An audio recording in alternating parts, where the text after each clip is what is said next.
Parce que le concept du trentenaire célibataire new-yorkais est surexploité, et que les sécheresses vaginales sont un problème qui peut concerner tout le monde, Grace et Frankie, c'est un véritable vent de fraîcheur pour le catalogue français de Netflix, qui nous permet de retrouver Jane Fonda, autre part que sur un produit L'Oréal. L'histoire de la série Grace et Frankie, c'est celle de, Grace et Frankie déjà, deux femmes qui ne peuvent pas se blairer, et dont les maris, Robert et Sol, sont associés en affaires.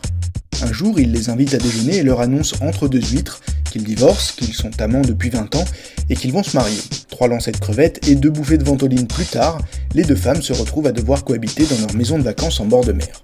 L'une étant une hippie juive et communiste et l'autre conservatrice, rigide et très à cheval sur son apparence, la colocation s'avère compliquée, d'autant que les deux femmes doivent réapprendre à vivre seules.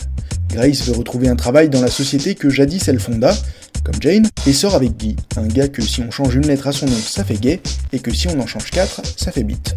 Quant à Frankie, qu'on aurait bien vu au bras d'un Vincent par exemple, elle a du mal à quitter le sol, elle qui n'est pourtant pas terre à terre. Pour Robert et Sol, leurs ex-maris, le changement n'est pas facile non plus. Sol regrette Frankie, car même s'il lui a préféré la Soldomie, c'est un peu sa seule famille. Quant à Robert, s'il brillait en société, c'était surtout grâce à la grâce de Grace. Cette série nous amène à nous poser de nombreuses questions existentielles. Est-ce qu'on peut refaire sa vie à tout âge?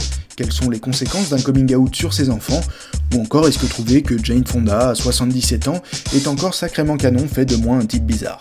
Autant de questions qui traversent la série de manière à la fois grave et humoristique.